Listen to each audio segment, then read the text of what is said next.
The views and opinions of this program are those of the hosts, guests, and callers. There is substantial risk of loss in trading futures and options, which you should carefully consider prior to trading.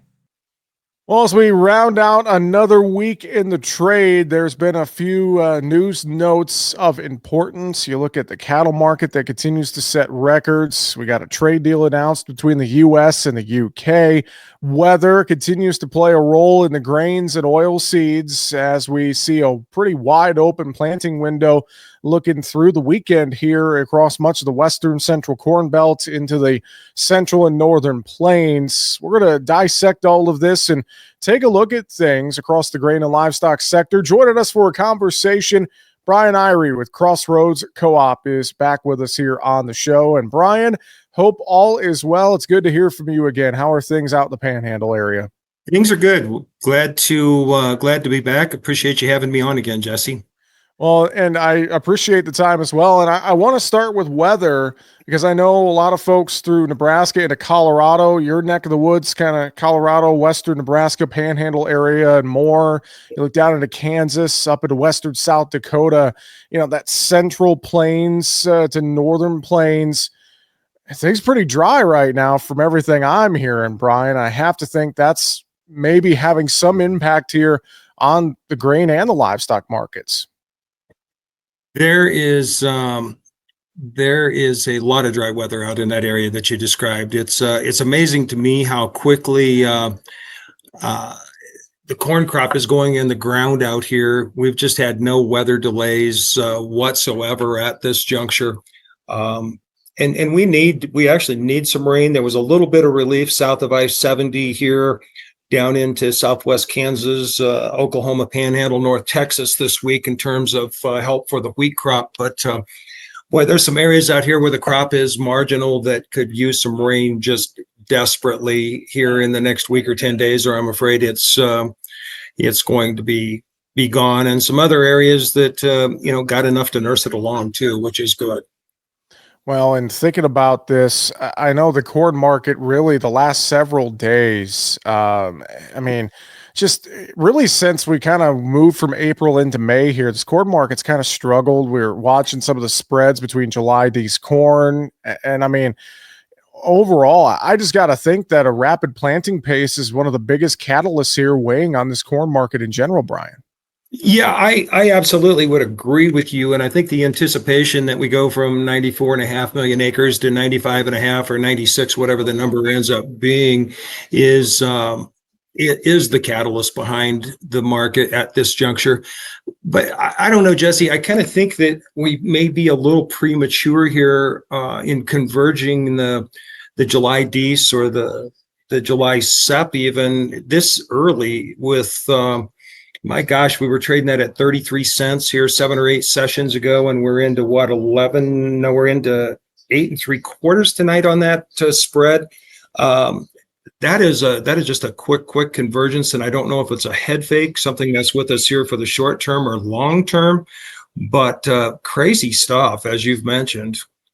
Well, and I look at this from a risk management standpoint. I think a lot of producers on the corn side in particular, and maybe even, soybeans and wheat too, frustrated maybe. What are you hearing from producers there, on the elevator side, especially as they maybe look at, basis levels and don't love that either in particular? What are you hearing from producers as they're in the heart of planting season for corn and beans right now? Well, first of all, we're not hearing a lot from them because they are busy planting, but those you can tell the guys that have enough corn out there to be concerned about. They're very, very nervous because you're exactly right. Out here, we've seen the board deteriorate, obviously, and basis levels have just not improved. The demand side of the equation is not good out here. Just due to cattle numbers, obviously, not being where they typically are for this time of year.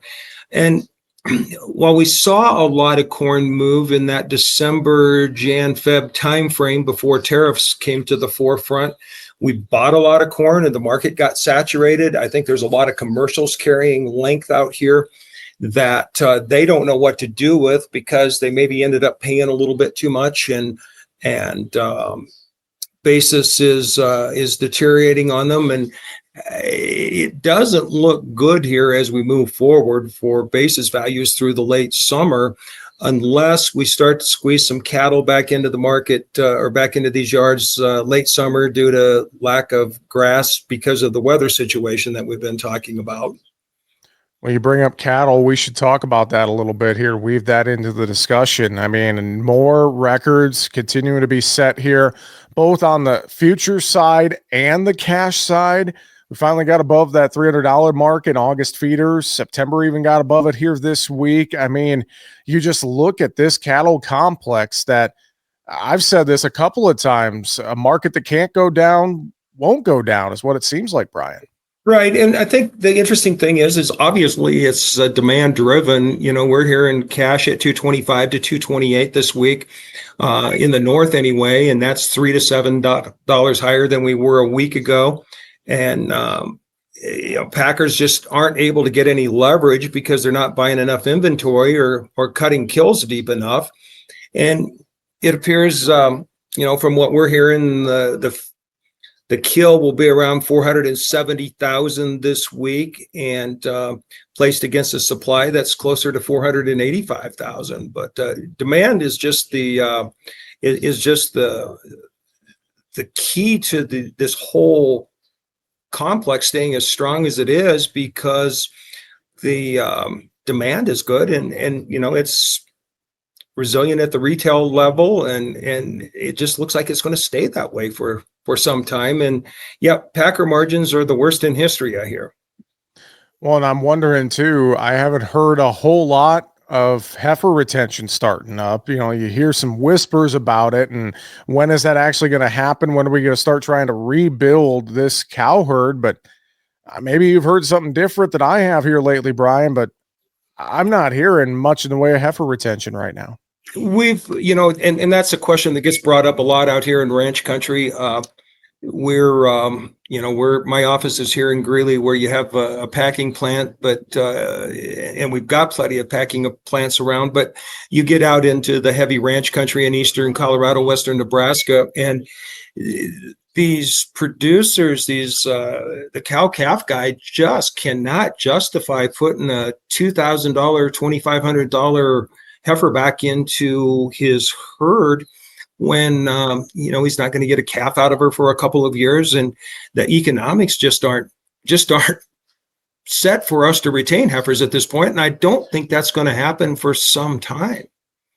It's going to be interesting to see, and I've remarked about this a few times, is what ends up ultimately being the reason that this cattle market slows down and we do start to try and rebuild the herd and all the things. Is it export demand, which has been slowing? Is it consumer demand? Is it something that happens with the Packers and they slow chain speeds? I mean, something is going to be the catalyst, we assume, but then again, nobody knows what it is, it seems, Brian. Yeah, I would agree with you, and that's and the dynamics out there are not ones that change quickly. I mean, we're not going to bring a whole lot more cattle out of Canada. We're not going to bring a whole lot more cattle out of Mexico, although I think here that you could start getting a few more coming back up here again. But it's not a problem that's easily resolved as long as demand stays where it is. You can grow cattle to larger weights to a degree, but you can't do that forever. And I think we've closed as much of the gap with bigger carcass weights as we're going to close here for the short term. So yeah, I don't know. I think that's the big question right there is how does this situation correct itself? And it's hard because out in our part of the world, when a rancher retires, the chance that he has an heir to take the ranch over is just so slim that it's incredible. And one of the things that we never saw out here was grass for rent, and there is just so much grass for rent out in the eastern Colorado counties and western Colorado counties that oftentimes it goes unrented and just sits idle throughout the summer.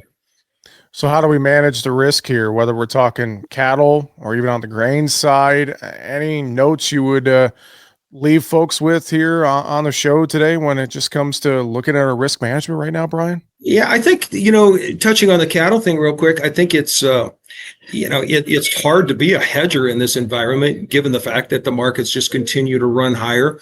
I think you just probably have to stay close to the vest, and the trend is your friend there. On the grain side, my gosh, Jesse, it's been a long time since we've been in a situation like we're in now, where grains are well below the cost of production.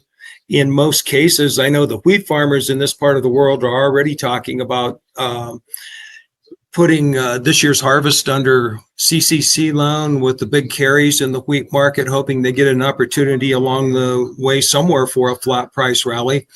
On corn, I think it gets way more difficult, especially if we do see 96 million acres of corn here. It does weigh on that 2025 or 25-26 market a lot, but in between now and then, I think there's a lot to look at too. I think the domestic demand in Brazil is probably going to keep a lot of the corn that was the trade thought was potentially going to get into the global market off of the global market. We continue to export corn at just an astronomical pace, and whether the USDA does it on Monday or they do it in a future report, it's obvious that they're going to have to raise that export number, probably drop the feed number, but pretty soon the market's going to have to pay attention to how low this carryout number is getting, and we get some kind of reaction out of it. Plus, I think it's just so early to see new crop corn collapsing as far as it has. I mean, we have no weather premium in. I know our private forecasters, there are other private forecasters that don't see a real wet summer throughout the Corn Belt, at least through parts of the Corn Belt. And I think that some of them would even go as far as to tell you that it looks to be hot, dry, and windy in a lot of those areas. So we're a long ways from harvest, but I think that, you still, to answer the question, and I know I've rambled on here a bit, but I think to answer the question, I think you have to be on your toes. And when the market gives you an opportunity to lock in a profit, get it done, and maybe do that with a min-max contract or something where you have some upside potential should the market rally a little farther. Well, of course, we always remember that risk of trading futures and options can be substantial. We always appreciate the insights. You can learn more, too, at crossroadscoop.com. Brian Irie with Crossroads Co-op, good to hear from you again. Thanks for joining us on Market Talk. Have a great one, and we'll talk to you again soon, Brian. You bet. Thanks for having me, Jesse. Make sure to subscribe to the Market Talk YouTube channel. You can watch our latest interviews with top market analysts in the country, find bonus content, and much more. It's easy. Just go to youtube.com/@MarketTalkAg and hit the subscribe button. Or you can search for Market Talk Ag on YouTube.